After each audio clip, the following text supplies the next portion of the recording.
And welcome to the Stan Simpson Show, a program about Connecticut people and compelling issues. Make it a point to drop in every week. Educator Annabelle Howard insists she has the answer to those elementary school students who struggle with the Connecticut Mastery Test. She's invented an online game that mirrors the CMTs and says the results have been promising. We'll talk to her about her online CMT games. In our second and third segments, folks, we'll talk about nutritional tips and how to lose weight. Specialist Mark Cottrell, who has helped me to drop 11 pounds and counting, he'll give his tips on how you can shed 15 pounds for the spring and keep it off.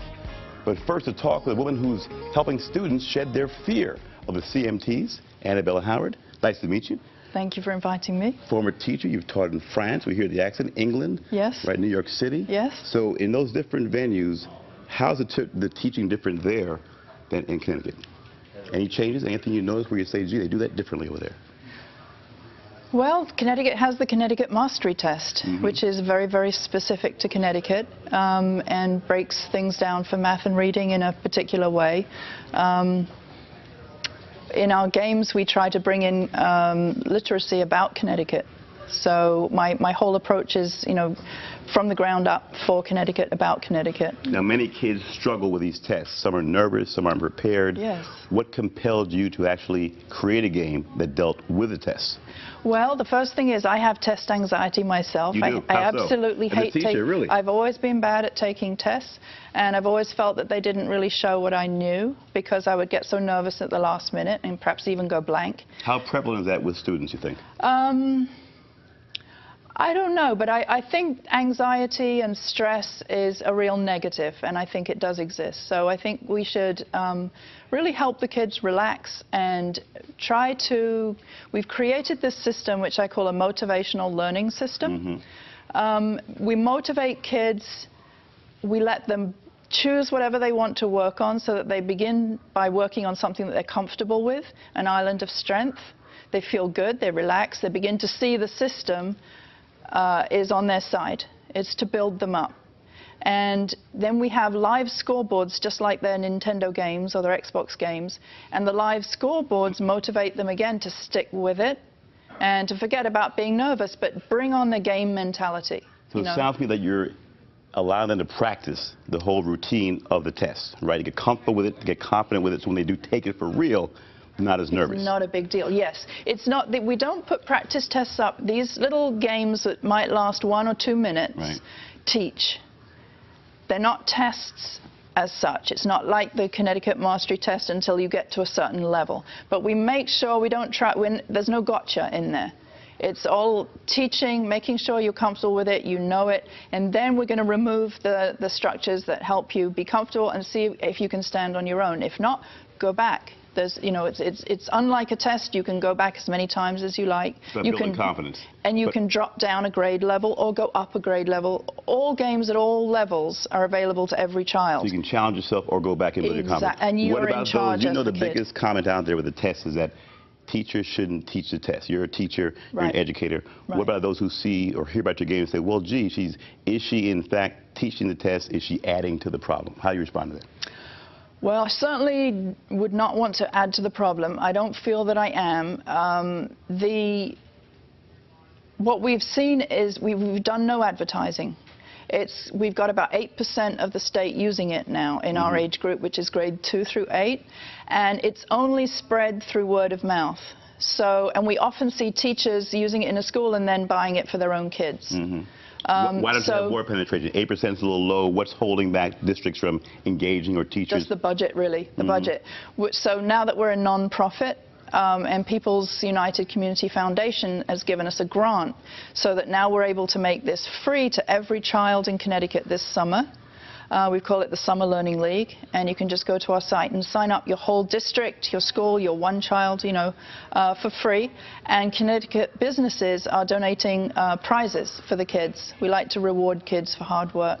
So I'm not sure you answered the question about teaching the test. I want to go back to it because that's going to be. So if someone said to you, Anna, this game sounds great, it sounds engaging, but if you're teaching the test, is that adding to the problem? How is that contributing to move the numbers if you are engaging with a test that some say we really shouldn't be teaching in the classroom? I'm sure that's a comment you've heard before. What's your response to that?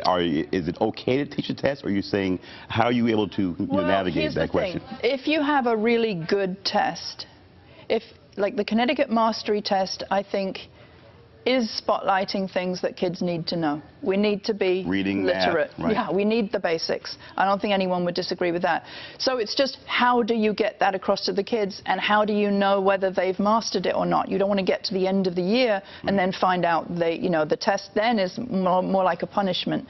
What I've set up is sort of like, as they work, the instant feedback they get for each question is like a reality check. It's like, am I getting this? Am I getting this? And there is no big test. I'm not making kids take practice tests, not at all. But the reality, too, is that the tests measure success, right? The school systems across the board are measured by the results on these tests. That's the reality, right? So they have to do well on these tests because that's how they measure the results. That's how they can get promotions, raises, money, et cetera. So that's the reality in the system. True. So what's next now? Your goal is to have this where it's sort of pervasive throughout. You mentioned money is an issue. What's your next step? You have a website out there to let people know how to engage it. How do folks engage your website and get involved in this? They can come to our website, which is testprepfun.com. I wish I'd called it something else, because test prep, I know, is such a dirty word now, and it really isn't. It's a misnomer, because I'm a teacher, I'm a parent.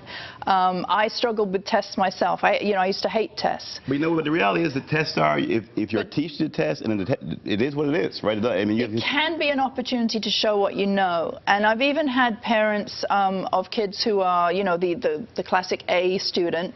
The parent has said to me, this child suffered with anxiety until, they played these games so many times. I mean, some of our games, we're not really teaching to the test. I'm still thinking about that question. Because one thing that we do is we have 2 games that are just about math vocabulary.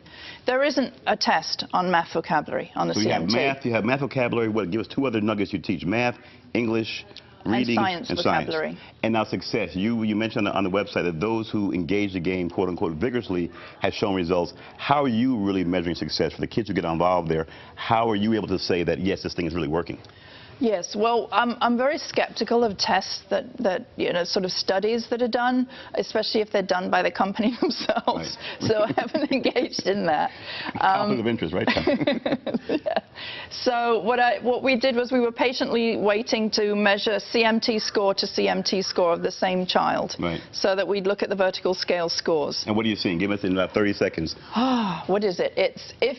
I'm really not good at remembering statistics. Or give me one of your more promising results. Basically, the schools that participate in what we call the official CMT League show twice as much growth as schools that are not in the league. Wait, 20 seconds, the league involved, so kids are also, there's teams and they're competing, and so it's a whole sort of franchise and league. All right, very interesting. With live scoreboards. All right, 2 schools you're involved with, real quick, 15 seconds. Who are you involved with? The Naylor School in Hartford and the Regan School in Waterbury. All right, Annabelle Howard, and again, it's an interesting concept to teach CMTs to demystify the test, build confidence in kids. When we come back, folks, we'll meet a person who's helping me in my goal to lose 35 pounds this summer.